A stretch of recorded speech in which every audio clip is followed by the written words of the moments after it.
Hello everyone and welcome to my channel. आज हम इस वीडियो में बात करेंगे इसरो में वैकेंसीज जो आई हैं उनके बारे में। इसरो में assistant, junior personal assistant, UDC और स्टेनोग्राफर की वैकेंसीज आई हैं।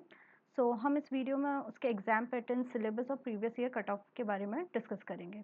So let's start our video.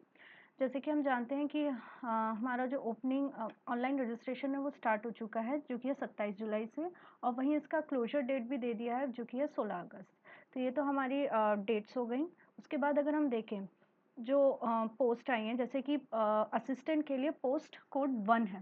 तो देख सकते हैं हम कि ये अहमदाबाद के लिए, बेंगलुरु के लिए, हसन के लिए, हैदराबाद, महेंद्रगिरी, न्यू दिल्ली और श्रीहरिकोटा और तिरुवनंतपुरम के लिए आई है। अगर हम टोटल की बात करें तो टोटल 113 आई है। वेरएज़ अगर हम बात करें कि कितनी अनरिजर्व के लिए आई हैं तो वो हैं 47। सो ये पूरा चार्ट है असिस्टेंट के लिए। जो नेक्स्ट है वो नेक्स्ट है पोस्ट 2। पोस्ट 2 है, पोस्ट नंबर 2 है जूनियर पर्सनल असिस्टेंट का। तो हम इसमें भी देख सकते हैं कि अहमदाबाद के लिए आई है, बेंगलुरु के लिए आई है, हसन के लिए आई है, हैदराबाद के लिए आई है, महेंद्रगिरी और श्रीहरिकोटा और तिरुवनंतपुरम। अगर हम टोटल वैकेंसीज की बात करें तो वो आई है 81, और अगर हम अनरिजर्व की बात करें तो वो है ये 50। तो ये हो गया जूनियर पर्सनल असिस्टेंट के लिए। अब हम देखते हैं पोस्ट नंबर 3। पोस्ट नंबर 3 है यूडीसी, अपर डिवीजन क्लर्क के लिए। ये बेंगलुरु के लिए आई है। अगर हम अनरिजर्व की बात करें तो वो 8 है, वहीं अगर हम टोटल देखें तो वो 22 है। सिमिलरली पोस्ट 4 जो है, पोस्ट 4 जो है वो स्टेनोग्राफर की है और वो बेंगलुरु के लिए आई है। अगर हम अनरिजर्व को देखें तो वो 8 है, वहीं हम देख सकते हैं ओबीसी, एससी, एसटी, ईडब्ल्यूएस सबके लिए है। और वहीं ये देख सकते हैं कि टोटल नंबर जो पोस्ट है वो 10 है। तो ये तो हो गई पोस्ट 4 तक। अब हम देखते हैं पोस्ट 5। पोस्ट 5 जो है वो है assistant for filling up at autonomous institution under the department of space. तो ये सिर्फ अहमदाबाद, श्रीहरिकोटा और तिरुवनंतपुरम के लिए आए हैं। अगर हम टोटल देखें तो ये 17 है, वेयर अगर हम देखें अनरिजर्व के लिए कितनी है तो वो 9 है। और उसी तरीके से पोस्ट नंबर 6 है। पोस्ट नंबर 6 है junior personal assistant for filling up at autonomous institution under department of space. यह अहमदाबाद के लिए आई है। अगर हम देखें तो ये कुल टोटल अगर देखें तो ये 1 ही है, वो भी अनरिजर्व के लिए आई है। तो ये तो हो गई हमारी पोस्ट, पोस्ट नंबर, पोस्ट जितनी भी आई हैं वैकेंसीज वगैरह। अब हम देखते हैं इसका एलिजिबिलिटी कि क्या क्या मांगा गया है, एजुकेशन क्वालिफिकेशन। अगर हम पोस्ट 1 2 अगर हम पोस्ट 1 3 5 के बारे में बात करें तो इसमें मांगा है सिर्फ ग्रेजुएशन। ग्रेजुएशन में आपको मिनिमम 60% मार्क्स चाहिए, और अगर आप सीजीपीए है आपका तो 6.32 चाहिए ऑन अ 10 पॉइंट स्केल वाला। तो ये तो ग्रेजुएशन का हो गया, और उसके साथ साथ proficiency in use of computer, तो ये चीज़ चाहिए इसके लिए। वहीं अगर हम पोस्ट नंबर 2 4 और 6 के लिए देखें तो इसमें क्या होना चाहिए, इसमें ग्रेजुएशन होना चाहिए 60% या फिर सीजीपीए 6.32 ऑन 10 पॉइंट स्केल। तो ये तो ये हो गया। और या फिर ये, या फिर हम ये भी कह सकते हैं कि ये भी हो सकता है diploma in commercial and secretarial practice with minimum 60% of CGPA, minimum 60% marks हो, या फिर CGPA 6.32 on a 10 scale point. तो ये या तो ये होना चाहिए। And 1 year experience in steno typist slash stenographer. तो ये कंडीशन फुलफिल होनी चाहिए। और इसके साथ साथ आपको मिनिमम स्पीड ऑफ 60 वर्ड पर मिनट इन इंग्लिश स्टेनोग्राफर के लिए होनी चाहिए, एंड प्रोफिशिएंसी इन कंप्यूटर ये भी होनी चाहिए। तो ये तो इसकी एलिजिबिलिटी हो गई। अब हम देखते हैं इसकी एज क्या है। एज की बात करें तो जो मैक्सिमम एज है वो 28 है। ये कैलकुलेट होगी ऑन 16 अगस्त 2026। इस डेट के अंदर आपको इससे मतलब इस डेट पे कैलकुलेट होगी। तो ये मैक्सिमम एज है आपकी 28। अगर हम ओबीसी और इसकी बात करें तो एज रिलैक्सेशन भी है। ओबीसी के लिए 31 है, वेरएज अगर एससी एसटी कैटेगरी को बिलोंग करते हैं तो वो 33 है। ये इन लोगों ने अपना डाटा दिया है कि इसके अंदर ही होनी चाहिए आपकी एज, तो आप ये देख सकते हैं। अब देखते हैं एप्लीकेशन फ़ी। अगर एप्लीकेशन फ़ी की बात करें तो अगर for the post of assistant upper division clerk, अगर इसरो एंड ऑटोनॉमस बॉडी के लिए बात करें तो वो 500 है। और अगर जूनियर पर्सनल असिस्टेंट और स्टेनोग्राफर इस की बात करें तो ये 500 है। और अगर हम इसमें बात करें कौन सी ऑटोनॉमस बॉडी की तो ये 1000 रुपीज़ है। लेकिन अब इसमें रिफंड का भी है। अगर आप वुमेन कैटेगरी या फिर एससी, एसटी, पीडब्ल्यूबीडी या एक्स सर्विसमैन के उसमें आते हैं, तो आपको फुल रिफंड हो जाएगी फ़ीस जितनी भी आप भरेंगे। व्हेयरएज़ अदर इसके अलावा जो भी कैटेगरी होगी उसकी 100 रुपीज़ जो एप्लीकेशन फ़ी है, वो डिडक्ट होके आपको पूरा रिफंड मिल जाएगा। और रिफंड तभी मिलेगा जब आप रिटर्न या सीबीटी टेस्ट दे देंगे, उसके बाद ही आपका रिफंड होगा। अब हम इसके सिलेक्शन प्रोसेस के ऊपर आ जाते हैं कि सिलेक्शन प्रोसेस क्या है। अगर हम 1, 3 और 5 के सिलेक्शन प्रोसेस की बात करें, तो इसमें क्या है कि आपका एक रिटर्न टेस्ट होगा, जो कि इसमें 150 मिनट्स मिलेंगे आपको रिटर्न टेस्ट में। 150 मिनट में आपको कंप्लीट करना है। व्हेयरएज़ इसमें क्वालिफाइंग मार्क्स होंगे, जैसे कि अनरिज़र्व कैटेगरी के लिए 50% लाना कंपल्सरी है, और अगर आप रिज़र्व कैटेगरी को बिलॉन्ग करते हैं तो फिर आपको ये 40% लाना ज़रूरी है। तो ये तो हो गया इसका। और अगर जो लोग इसको पास करेंगे उसके बाद उसका स्किल टेस्ट होगा। अगर स्किल टेस्ट की बात करें तो इसमें भी मिनिमम क्वालिफाइंग मार्क्स हैं। अगर अनरिज़र्व कैटेगरी को बिलॉन्ग करते हैं तो आपको 60% मार्क्स चाहिए, और अगर आप रिज़र्व कैटेगरी को बिलॉन्ग करते हैं, तो आपको ये 50% होने चाहिए। तो ये तो हो गया स्किल टेस्ट। वहीं अगर हम पोस्ट किसकी 2, 4 और 6 की बात करें, तो ये भी 150 मिनट्स का होगा, इसका भी ऑनलाइन टेस्ट। और ऑनलाइन टेस्ट में आपको इसमें भी मिनिमम मार्क्स लाने हैं। अगर आप अनरिज़र्व कैटेगरी को बिलॉन्ग करते हैं तो आपको 50% लगेगा, और अगर आप रिज़र्व कैटेगरी को आते हैं तो आपको 40% लगेगा।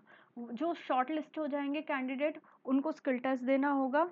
और इसका स्किल टेस्ट 2 प्रकार का होगा, कंप्यूटर लिटरेसी टेस्ट और स्टेनोग्राफर टेस्ट। वहाँ पे अगर हम कंप्यूटर लिटरेसी टेस्ट की बात करें, तो अगर आप अनरिज़र्व हैं तो आपको 60% लाना है, 60% लाना है। और अगर आप रिज़र्व कैटेगरी के हैं तो आपको 50% लाना है। और अगर हम स्टेनोग्राफर की बात करें तो उसमें स्टेनोग्राफर टेस्ट जो होगा, उसमें आपको 10% मिस्टेक मैक्सिमम अनरिज़र्व कैटेगरी कर सकती है, ये क्राइटेरिया है। और अगर आप रिज़र्व कैटेगरी में हैं तो आप 12% मिस्टेक कर सकते हैं। तो ये स्टेनोग्राफर टेस्ट का पूरा वो है। ये पूरा लिखा है, पूरे चार्ट में आप पढ़ सकते हैं, ये पूरा एक्सप्लेन्ड है।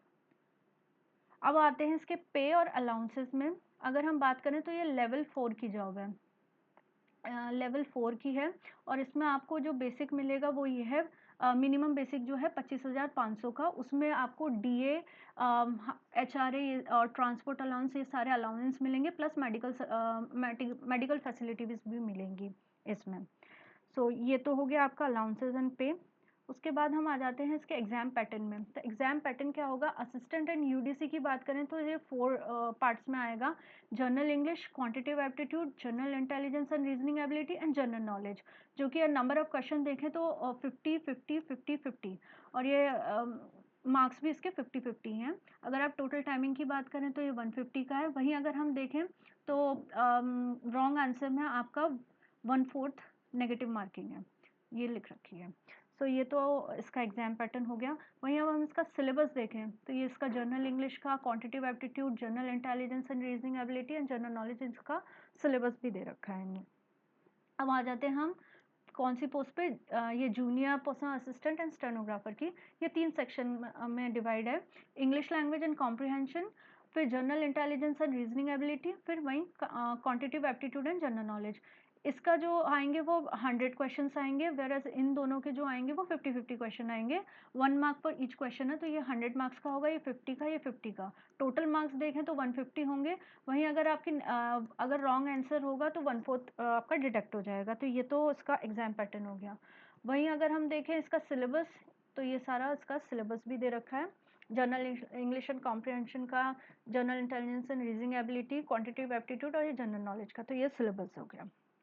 अब आ जाते हैं हम इसके स्किल टेस्ट में।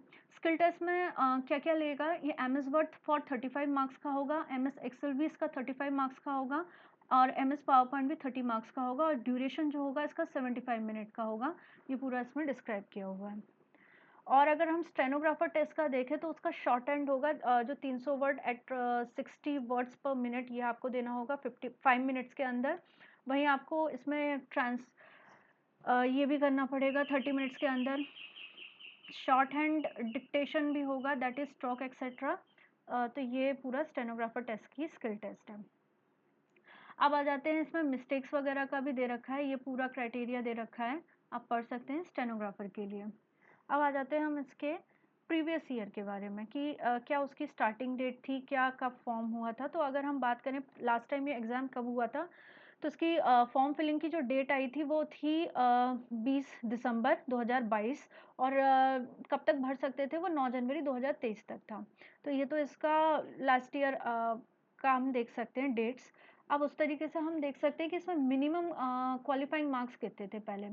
तो अगर हम ये देख ए बी सी डी इस पार्ट्स में अगर हम देखें, तो आपको 25 मार्क्स लाने थे इस पार्ट में, वहीं 25 इसमें, 24.5 इसमें और 24.5 इसमें। तो ये तो हो गया अनरिजर्व के लिए। अगर हम रिजर्व कैटेगरी देखें तो 20 ए और बी पार्ट में, और 19.6 और 19.6 सी और डी पार्ट में। और जो लोग ये भी एक चीज़ है कि जो लोग सिक्योर नहीं कर पाएंगे मिनिमम क्वालिफाइंग मार्क्स, वो शॉर्टलिस्ट नहीं होंगे। तो ये चीज़ मैंडेटरी है। और ये तो प्रीवियस ईयर का स्किल टेस्ट का ये क्वालिफाई जो कट ऑफ थे वो है। अब हम देखते हैं कि कट ऑफ कितना था। कट ऑफ की बात करें अगर असिस्टेंट की देखें, तो ये जोन वाइज दे रखा है इन लोगों ने, unreserve, OBC, SC, ST, EWS सबका दे रखा है। अगर हम अहमदाबाद की बात करें अनरिजर्व के लिए 108.75 था, बेंगलुरु को देखें तो 105.5 था, हसन का देखें तो 130.5 था, हैदराबाद का देखें तो 111.5 है, श्रीहरिकोटा का देखें तो 114.75, तिरुवनंतपुरम का देखें तो 101.5। तो ये अनरिजर्व के लिए है। वहीं हम देख सकते हैं ओबीसी, एससी, एसटी, ईडब्ल्यूएस के लिए भी कट ऑफ दे रखा है। अगर हम यूडीसी की बात करें तो वो बेंगलुरु के लिए अनरिजर्व का था 128। अगर हम असिस्टेंट, ये वो वाला असिस्टेंट है ऑटोनॉमस बॉडी वाला, तो अगर उसमें देखें तो हैदराबाद और तिरुवनंतपुरम का दे रखा है अनरिजर्व कैटेगरी के लिए। हैदराबाद का है 109.5 और तिरुवनंतपुरम का है 123.75। तो ये कट ऑफ दे रखे हैं प्रीवियस ईयर कट ऑफ, जो कि 2022-23 का पेपर है उसके लिए। अब हम देखते हैं किसका, ये जूनियर पर्सनल असिस्टेंट और स्टेनोग्राफर का मिनिमम क्वालिफाइंग मार्क्स है। तो अगर हम मिनिमम क्वालिफाइंग मार्क्स देखें, अनरिजर्व कैटेगरी को लाने थे 40.5। वहीं अगर हम इसकी बात करें, ये आउट ऑफ 99 है। अगर पार्ट बी की बात करें तो वो था 24.5, और अगर पार्ट सी की बात करें तो वो है 25। और अगर हम रिजर्व कैटेगरी की बात करें तो उनको इसमें लाने थे पार्ट ए में 39.6, और बी में लाने थे 19.6, और अगर पार्ट सी की बात करें तो वो था 20। तो ये तो हो गया अब मिनिमम मार्क्स। अब हम इसका कट ऑफ देखते हैं। अगर हम कट ऑफ देखें तो ये है जेपीए के लिए। तो ये इन लोगों ने रीजन वाइज कट ऑफ दे रखा है, यह अनरिजर्व, ओबीसी, एससी, एसटी सबके लिए दे रखा है। अगर हम अहमदाबाद के अनरिजर्व की बात करें तो वो था 110। अगर बेंगलुरु की बात करें तो वो है 105.75। हसन की बात करें 124.25। हैदराबाद की बात करें तो 119.5। न्यू दिल्ली की बात करें तो 136.5। श्रीहरिकोटा की बात करें तो 117.75। तिरुवनंतपुरम की बात करें 119.5। वेरस स्टेनोग्राफर को देखें पोस्ट 4, तो इसमें बेंगलुरु के लिए अनरिजर्व का था 130.25। वहीं अगर हम जूनियर पर्सनल असिस्टेंट की बात करें पोस्ट 6, तो ये हैदराबाद के लिए है 136.5। तो ये सारा कट ऑफ दे रखा है इन लोगों ने, इतना लास्ट टाइम कट ऑफ था। सो यही है वीडियो। अगर आपको मेरी वीडियो पसंद आई हो तो आप मेरी वीडियो को लाइक शेयर कर सकते हैं। आप मेरे चैनल को सब्सक्राइब भी कर सकते हैं, ऐसी और वीडियो आती रहें। और ये मेरा टेलीग्राम चैनल है, आप इसको ज्वाइन भी कर सकते हैं फॉर ऑफिशियल नोटिफिकेशन। और thank you for watching my video.